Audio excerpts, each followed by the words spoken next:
मार्गस्य नेतारं भेदारं कर्मभूभृतां यातारं विश्वतत्त्वानां वन्दे तद्गुणलब्धये।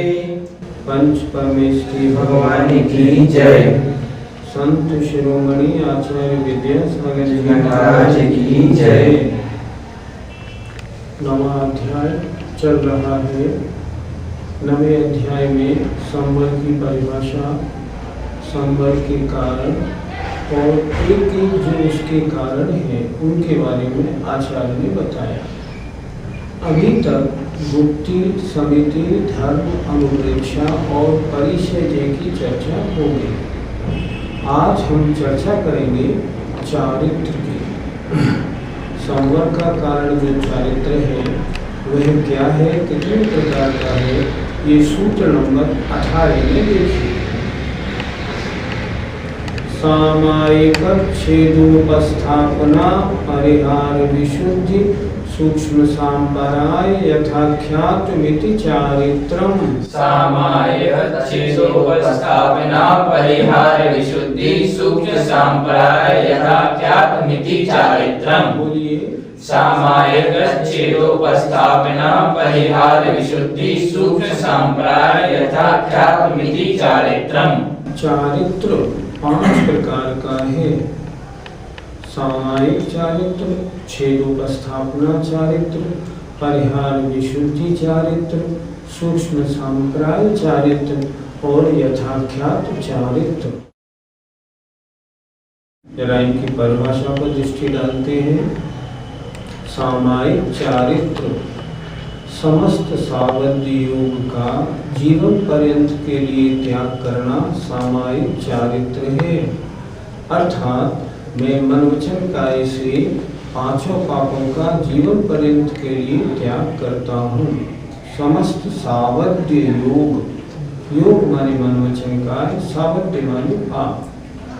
सामायिक चारित्र प्रत्येक छठे गुण 7वें गुण स्थानवर्ती मुनि महाराज के 24 घंटे होता है। दूसरा छेदोपस्थापना चारित्र। सामायिक चारित्र में अगर कभी कोई दोष लग जाए तो उस दोष का निराकरण कर चारित्र को विशुद्ध बनाना छेदोपस्थापना चारित्र है। तीसरा परिहार विशुद्धि चारित्र।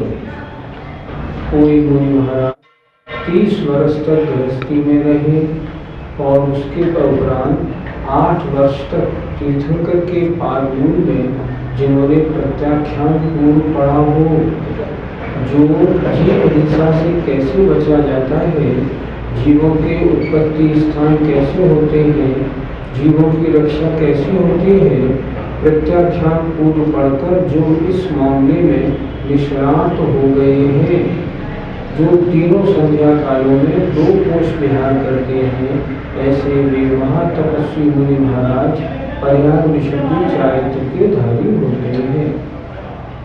चौथा सूक्ष्म सांपराय। 10वें गुण स्थान में जब सूक्ष्म लोभ शेष रह जाता है तब जो आत्मविशुद्धि रूप परिणाम होते हैं वे सूक्ष्म सांपराय चारित्र कहलाते हैं।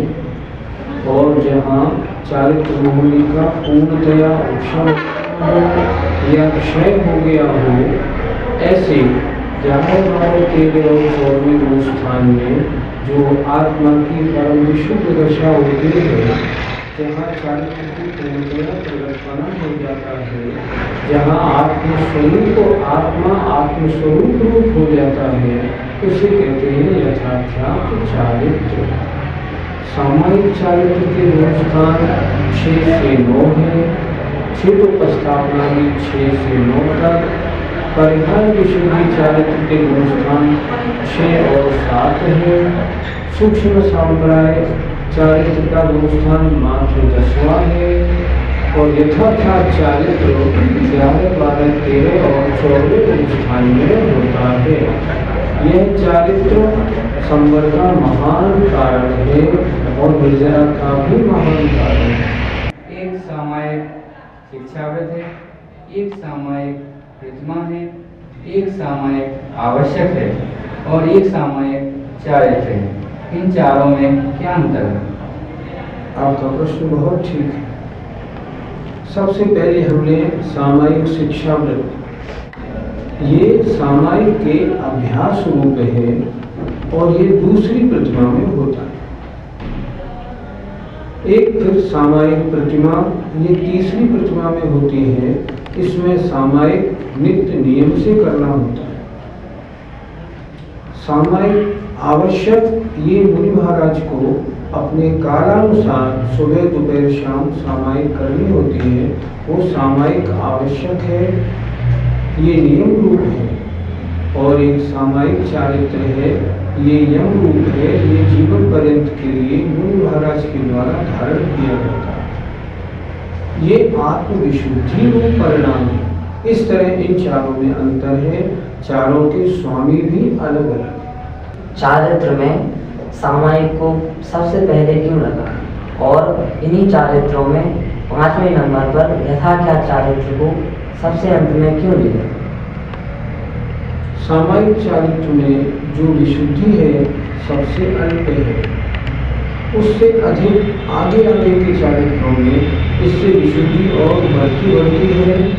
सबसे ज्यादा विशुद्धि यथाख्यात चारित्र में है, इसलिए ये क्रम बनाया।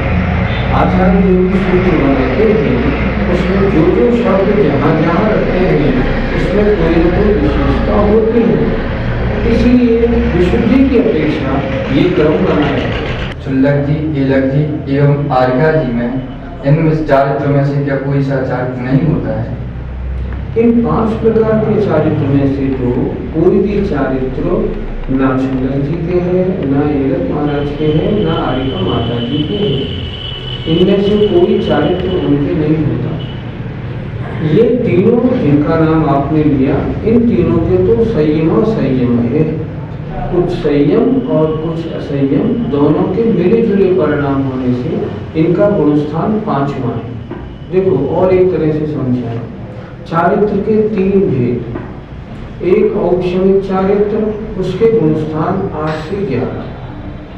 क्षायिक चारित्र, इसके गुणस्थान 12, 13, 14 और 6। तीसरा आया क्षायोक्षणिक चारित्र, उसके गुणस्थान 6 और 7। तीनों प्रकार के चारित्र में से कोई भी चारित्र क्षुल्लक महाराज, एलक महाराज और आर्यकाओं के नहीं होता। तत्वार्थ सूत्रकार ने क्षायोक्षणिक भाव में स्पष्ट लिखा है, इनके संयम भाव होता है। कि हम सिद्धों का कौन सा चारित्र माने? सिद्धों में क्षायिक भाव है, क्षायिक चारित्र। क्षायिक चारित्र मान लो, जिसे आचार्य कहते हैं अव्यपदेश चारित्र। उसका कोई नाम आचार्यों ने नहीं रखा, उसके लिए अव्यपदेश चारित्र शब्द दिया है वो एक्चुअली क्षायिक चारित्र। पहले एक सूत्र आया था तपसा निर्जराच। संवर और निर्जरा का विशेष कारण है तप। तप कितने प्रकार का होता है? तप 2 प्रकार का, एक बाह्य तप और एक आभ्यंतर तप।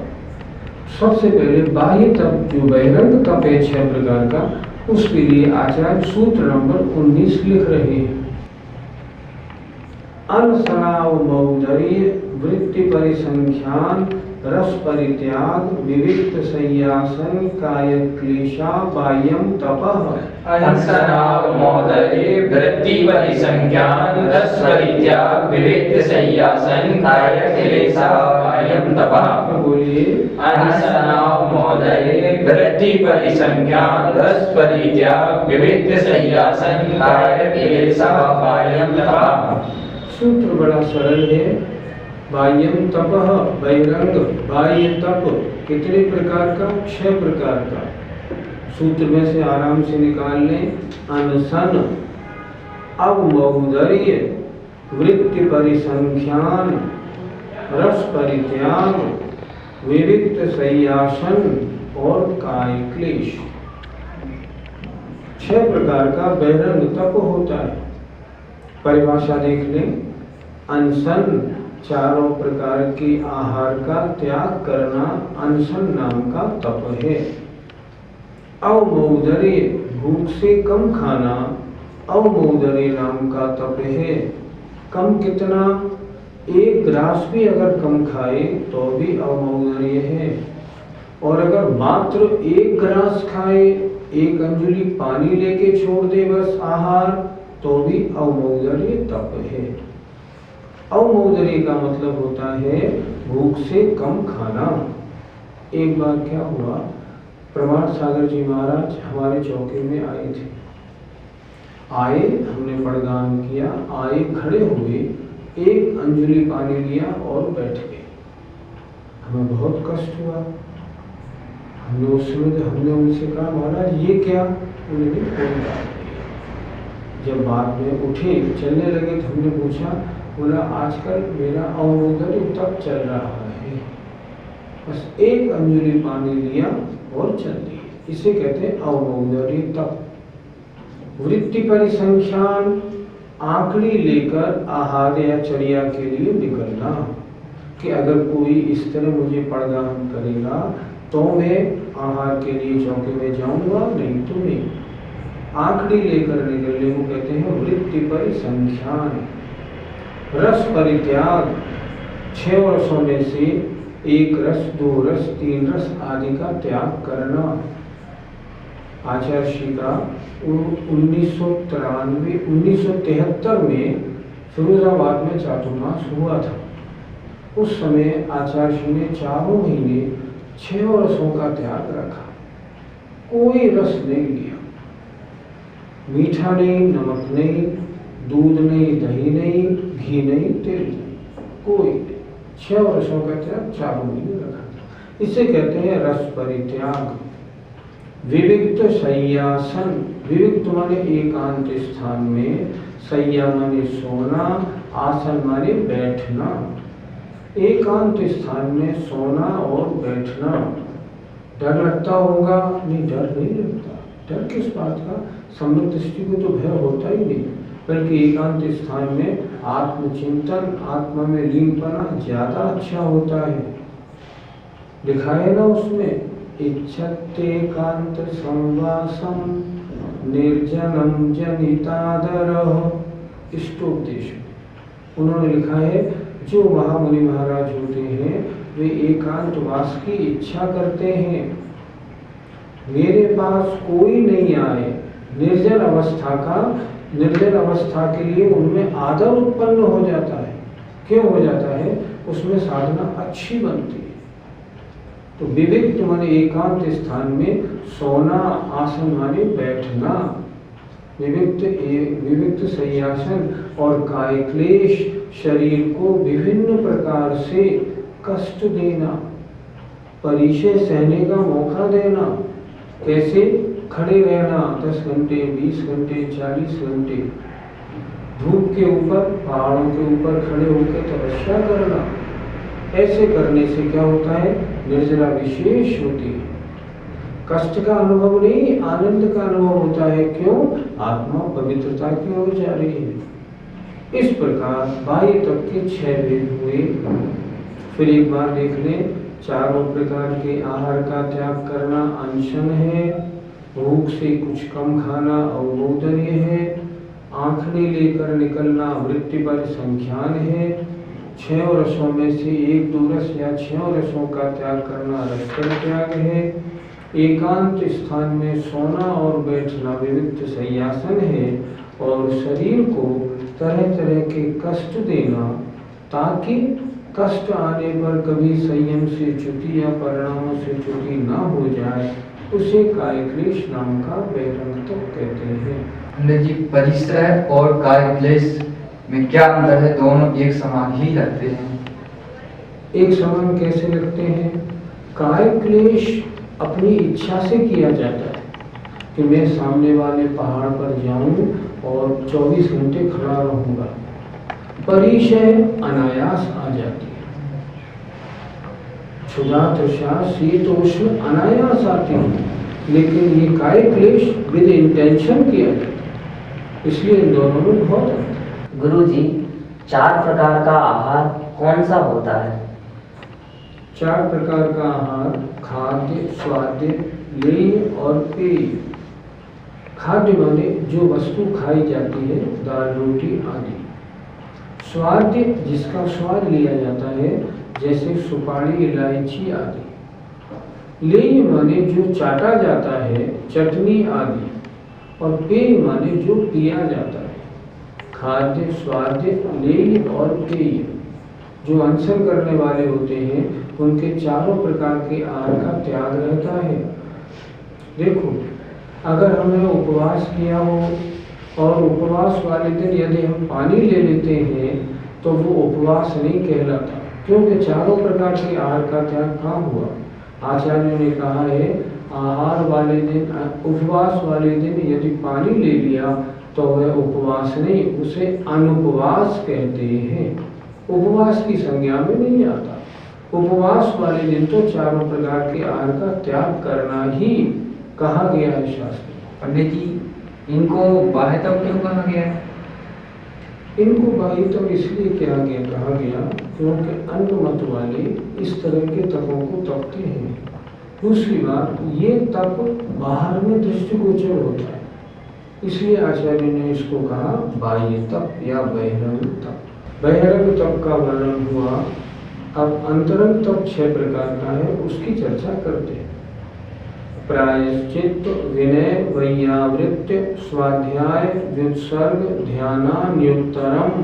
प्रायश्चित, विनय, वैयावृत्य, स्वाध्याय, व्युत्सर्ग, ध्यानान्युत्तरम। बोलिए। प्रायश्चित, विनय, वैयावृत्य, स्वाध्याय, व्युत्सर्ग, ध्यानान्युत्तरम। अंतरंग तप भी 6 प्रकार का होता है। सूत्र सरल है। प्रायश्चित, विनय, वैयावृत्य, स्वाध्याय, व्युत्सर्ग और ध्यान। अंत में क्या लिखा है? ध्यानानि। उत्तरम, उत्तरम माने अगला, अगला माने नेक्स्ट। पहले हो गया बहिरंग तप, ये हो गया अंतरंग तप। उसके लिए आचार्य ने छोटा सा शब्द दिया उत्तरम, अर्थात दूसरे तप के ये 6 भेद हैं। प्रायश्चित तप अर्थात लिए हुए व्रत, नियम, चारित्र आदि में दोष लग जाने पर उसकी शुद्धि करना, ये प्रायश्चित नाम का तप है। दोष लग जाते हैं प्रमाद या अन्य कारणों से, मुनिराज उसकी शुद्धि करके अपने चारित्र को पवित्र बनाते हैं, उसे कहते हैं प्रायश्चित। हम लोग भी तो कहते हैं महाराज ये गलती हो गई, कोई प्रायश्चित तो दे दीजिए। प्रायश्चित का मतलब लगे हुए दोषों का परिहार करना, प्रायश्चित। विनय, रत्नत्रय और उनके आराधकों की विनय करना। सम्यक दर्शन, सम्यक ज्ञान, सम्यक चारित्र और सम्यक तप, इनकी, इन चारों के धारकों की और इन चारों के कारणों की विनय करना, यह है विनय नाम का तप। वैयावृत्य, मुनि महाराज आदि यदि थके हों, किसी बीमारी आदि से पीड़ित हों, उनके पैरों को दबाना, उनके पैरों को गर्म पानी से धोना, शुद्ध द्रव्य से उनकी बीमारी आदि का इलाज करना, उनके आहार आदि की व्यवस्था, ठहरने आदि की व्यवस्था करना, ये वैयावृत्त नाम का तप है। चौथा स्वाध्याय अर्थात आलस्य छोड़कर ज्ञान की आराधना करना स्वाध्याय है। स्वाध्याय स्व और अध्याय, जो अपनी आत्मा के लिए पढ़ा जाए, आत्म कल्याण के लिए पढ़ा जाए, उसका नाम स्वाध्याय है। शास्त्रों का आलस्य छोड़कर अध्ययन करना स्वाध्याय है। पांचवा है व्युत्सर्ग। व्युत्सर्ग में क्या होता है? अपने पीछी कमंडलु शरीर से भी निर्ममत्व होकर तपस्या करना मेरा कुछ भी नहीं है। अहंकार और ममकार दोनों का त्याग कर और तपस्या करना, इसका नाम व्युत्सर्ग तप है। और छठा अंतरंग तप है ध्यान। ध्यान का मतलब सबों से अपने चित्त को हटाकर किसी एक वस्तु या एक शब्द आदि पर उसको एकाग्र करना, इसका नाम ध्यान है। फिर देखिए जरा, प्रमाद के कारण चारित्र आदि में लगे हुए दोषों का परिहार करना प्रायश्चित है। विनय, सम्यक दर्शन, ज्ञान, चारित्र और तप की, इनके धारकों की, इनके कारणों की विनय करना विनय नाम का तप है। वैयावृत्य, मुनि आदिकों की सेवा करना, उनका शुद्ध तेल दवा आदि से उनकी परिचर्या करना वैयावृत्य नाम का तप है। स्वाध्याय, आलस्य छोड़कर अध्ययन करना, इसका नाम स्वाध्याय है। व्युत्सर्ग, अहंकार ममकार का त्याग करना, पीछी कमंडलु शरीर से भी निर्मुक्त होकर तपस्या करना व्युत्सर्ग नाम का तप है। और मन की एकाग्रता रखना, किसी भी शब्द आदि के ऊपर एकाग्र बनाना, इसका नाम ध्यान है। ये 6 ये अंतरंग तप के भेद हैं। अंतरंग तप के आचार्य ने 6 भेद बताए।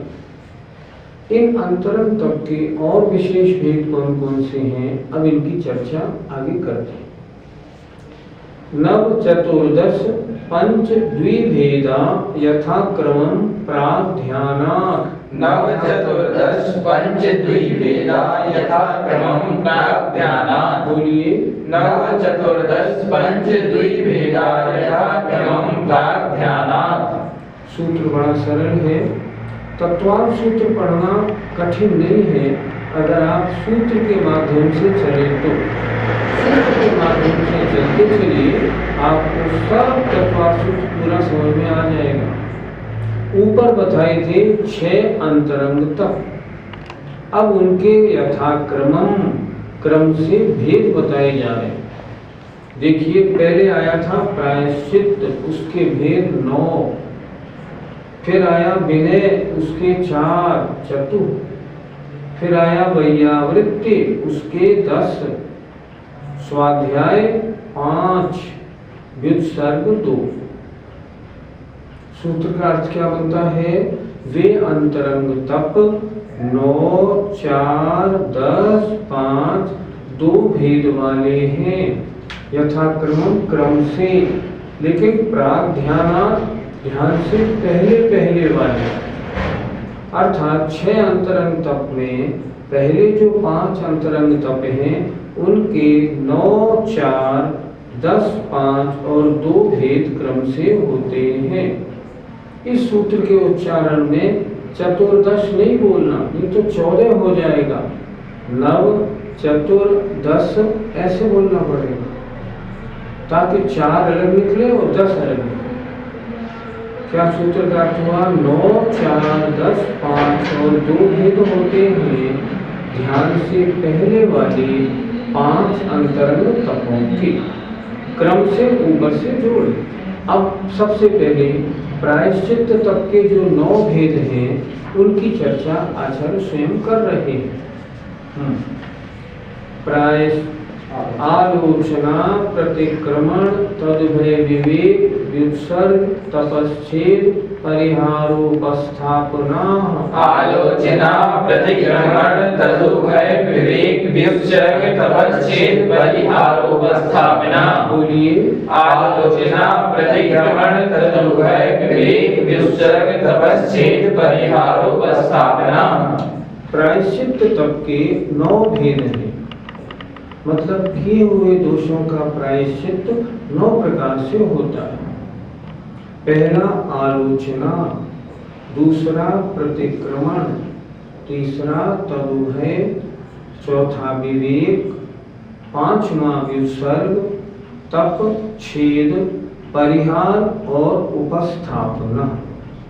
9 प्रकार, प्रायश्चित्त 9 प्रकार का। देखिए जरा, आलोचना, गुरु के सामने अपने दोषों का शुद्ध मन से बालकवत कहना, हे गुरुदेव मुझसे ये दोष हो गया है, इसका नाम आलोचना है।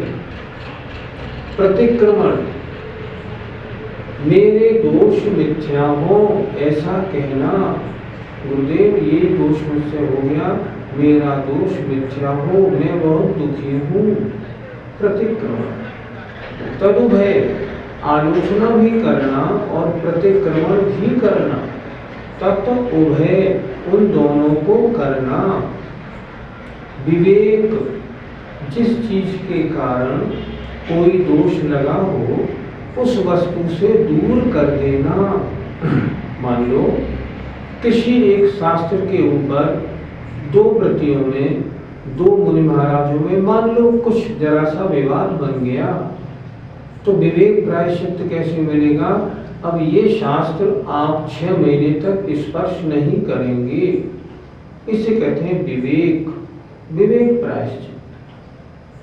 आगे व्युत्सर्ग, अर्थात शरीर से निर्ममत्व होकर तपश्चरण करना। तप का मतलब किसी को कोई दोष हो जाए, 1 उपवास कर लो, 2 उपवास कर लो, 4 उपवास कर लो, आदि उपवास वगैरह तपों का देना। इससे क्या होता है? दोषों से शुद्धि हो जाती है। छेद का अर्थ होता है अपनी दीक्षा है ना, उस दीक्षा का समय छेद कर देना। जैसे मान लो कोई मुनि महाराज 6 वर्ष से दीक्षित हैं, तो उनको 5 वर्ष का दीक्षित कर देना। ये आपने दोष किया है तो आपकी दीक्षा 1 वर्ष छेदी जाती है। एक बार क्या हुआ, 2 महाराज थे, उन दोनों महाराजों में एक बड़े पहले और दूसरे छोटे। बड़े वालों ने कोई दोष कर दिया तो उनके आचार्य ने उनको क्या प्रायश्चित दिया? अब तुम इनसे छोटे माने जाओगे। मुनि महाराजों में छोटा बड़ा कैसे होते हैं? मान लो 10 महाराज बैठे हैं और उनका संस्कार आचार्य कर रहे हैं। सबसे बड़े कौन से? पहले वाले, फिर दूसरे वाले, फिर तीसरे वाले। उनका क्रम उसी तरह माना जाएगा। मंच पे भी आएंगे तो वो क्रम से आएंगे, जब मंच पे बैठेंगे क्रम से बैठेंगे, आहार के लिए निकलेंगे तो क्रम से निकलेंगे। अब मान लीजिए पहले 1 नंबर उठते थे, फिर 2 नंबर, फिर 3 नंबर। अब 1 नंबर वालों को प्रायश्चित दिया गया, तुम 2 नंबर के बाद आहार के लिए उठना, तुम्हारी दीक्षा छेदी गई। अब 2 नंबर बड़े हो गए, 1 नंबर उनसे छोटा हो गया। इसे कहते हैं छेद। परिहार, संग से अलग कर देना। अगर किसी ने कोई दोष किया हो तो उन्हें क्या प्रायश्चित मिलता है?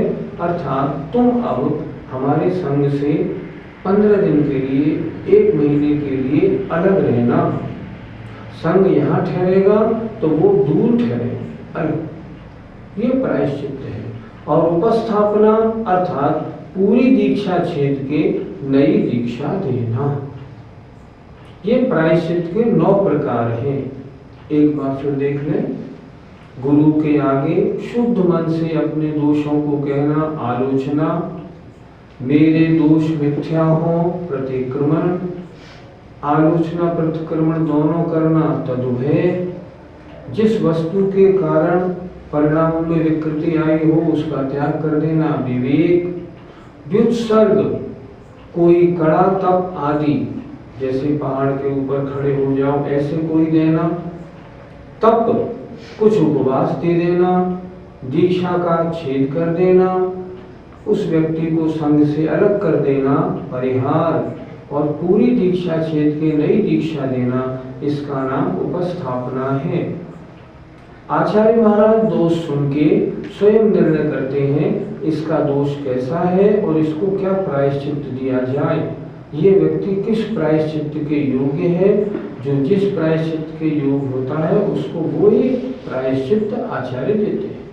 इस तरह आज चारित्र का वर्णन हुआ और तपसा निर्जराख्या में अंतरंग बहिरंग और जो प्रायश्चित तप था उसके 9 भेदों की चर्चा हुई।